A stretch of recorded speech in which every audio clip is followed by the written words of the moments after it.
Halo semua, selamat datang di channel Mori Sentosa.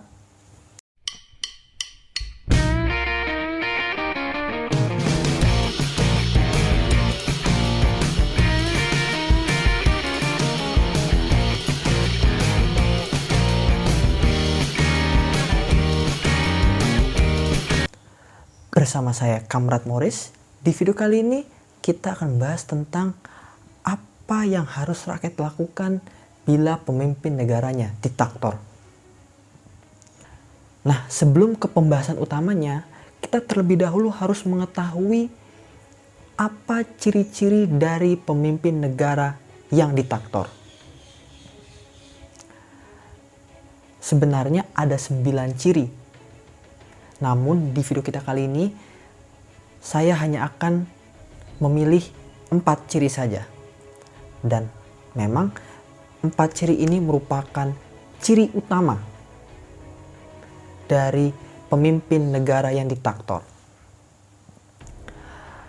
Lalu, apa saja ciri-ciri tersebut? Yang pertama, pemerintahan tidak berdasarkan konstitusional. Kekuatan mutlak yang mendominasi membuat undang-undang bahkan konstitusi tidak lagi berlaku dan tidak lagi berguna. Tapi undang-undang dan juga konstitusi bisa berlaku dan bisa berguna dengan ditetapkan dengan serba darurat dan tentu di atas titah kepentingan penguasa. Yang kedua, pemilu tidak demokratis. Pemilu dalam negara yang dipimpin oleh pemimpin diktator itu merupakan suatu hal dan rutinitas yang harus dijalankan. Namun hanya ada satu partai yang memonopoli kekuasaan. Maksudnya adalah meskipun dalam pemilu tersebut ada beberapa partai yang menjadi pesaingnya, sebenarnya partai-partai tersebut hanya sebagai pelengkap administrasi. Hanya sebagai pelengkap administrasi. Padahal pemilu tersebut hanya sebagai alat legitimasi kekuasaan. Yang ketiga adalah penindasan dan pembungkaman. Seorang pemimpin diktator itu biasanya melakukan penindasan dan pembungkaman terhadap orang-orang yang berseberang dengan dia, berbeda pandangan, berbeda pendapat dengan dia, tidak satu tujuan dengan dia, atau bisa dibilang ini merupakan kelompok oposisi. Jadi begitu kelompok ini tidak sejalan dengan dia, dengan penguasa, maka kelompok ini akan disingkirkan, dibungkam, bahkan dipenjara. Yang terakhir, yang keempat adalah tidak adanya supremasi hukum.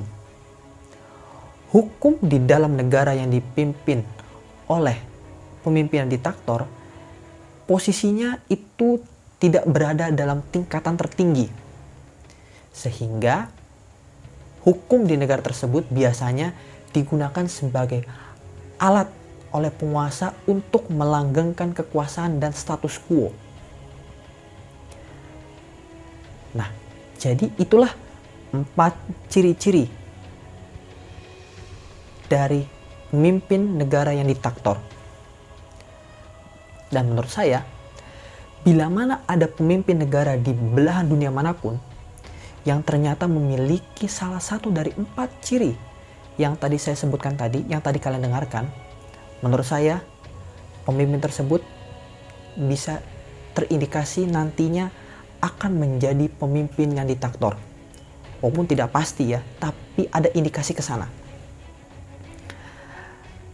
Nah, sekarang kita ke pembahasan utamanya. Apa yang harus rakyat lakukan bila mana pemimpin negaranya itu diktator? Misalnya rakyat negara ini ingin melawan. Menurut saya ada 3 opsi untuk melawan pemimpin negaranya yang diktator. Yang pertama adalah demonstrasi besar-besaran. Dengan adanya demonstrasi besar-besaran, membuat aspirasi rakyat itu kemungkinan bisa tersampaikan Apalagi demonstrasinya ini besar-besaran seperti contoh yang terjadi di Indonesia pada tahun 1998. Kemudian yang kedua, mogok kerja massal. Nah, sebenarnya impact-nya mirip-mirip nih dengan demonstrasi ini. Karena bila terjadi mogok kerja massal, itu menimbulkan ketidakstabilan politik dan ekonomi yang akhirnya mungkin membuat penguasa atau pemimpin yang diktator ini melunak dan akhirnya mendengar aspirasi dari rakyatnya. Dan yang terakhir, yang ketiga adalah melakukan revolusi. Namun ya, jangan kalian menganggap bahwa revolusi ini harus pertumpahan darah, kekerasan. Nggak harus. Di sini revolusi saya bagi menjadi dua. Yang pertama adalah revolusi dengan cara yang damai tanpa kekerasan, seperti yang dilakukan saat revolusi Mongolia tahun 1990 dan yang terjadi di revolusi ETSA di Filipina yang terkenal dengan people power-nya. Dan yang kedua adalah revolusi dengan kekerasan seperti yang terjadi di revolusi Bolshevik di Rusia dan revolusi Kuba di Kuba, Amerika Selatan. Nah, jadi tidak selamanya revolusi itu melawan kekerasan, pertumpahan darah, nggak harus. Bisa juga dilakukan juga dengan secara damai, tanpa adanya pertumpahan darah. Nah, jadi itu mungkin 3 opsi yang bisa dilakukan oleh rakyat bila ingin melawan pemerintahan negaranya atau pemimpin negaranya yang diktator. Ya, walaupun ya seperti kita tahu juga di dunia sekarang ini juga hanya berapa negara yang dipimpin oleh pemimpin yang diktator? Hampir tidak ada. Mungkin 10 ini kebanyakan, kurang dari 10 mungkin. Jadi hampir tidak ada, tidak seperti zaman dulu. Nah, tadi kan yang kita bahas itu bila rakyat ingin melawan pemimpin negaranya yang diktator. Namun bila tidak ingin melawan, ya tidak apa-apa. Bila tidak ingin melawan pemimpin negaranya yang diktator itu, ya tidak apa-apa. Mungkin bisa saja nih ya disebabkan oleh misalnya rakyatnya ini tahu nih pemimpin negaranya ini diktator, kejam, bengis, membungkam kebebasan pers, ya, kebebasan berpendapat, kebebasan berpolitik dan lain-lain. Tapi ternyata pemimpin negaranya ini diktator tapi memperhatikan rakyatnya. Seperti misalnya pendidikan gratis, sekolah gratis, kesehatan gratis, air gratis, tempat tinggal gratis, listrik gratis, lapangan kerja terbuka banyak, dan lain-lain. Yang seperti terjadi di Libya saat masih di bawah kepemimpinan Muammar Gaddafi. Nah, jadi bila pemimpin negaranya ini walaupun diktator tapi dia memikirkan kondisi rakyatnya, seperti listrik dibayar, pokoknya kebutuhan rakyatnya itu ditanggung oleh negara. Kalau memang rakyatnya tidak mau melawan, ya tidak apa-apa. Tidak ada yang bisa mengganggu gugat, tidak ada yang bisa mengintervensi. Karena ya mungkin rakyatnya juga ya biarin deh, walaupun pemimpinnya ini kejam, bengis, tapi kehidupan mereka terjamin, ditanggung oleh negara. Tempat tinggal keluarganya, kesehatan keluarganya, pendidikan anaknya, semuanya ditanggung oleh negara. Kalau mereka tidak mau melawan, ya itu tidak apa-apa.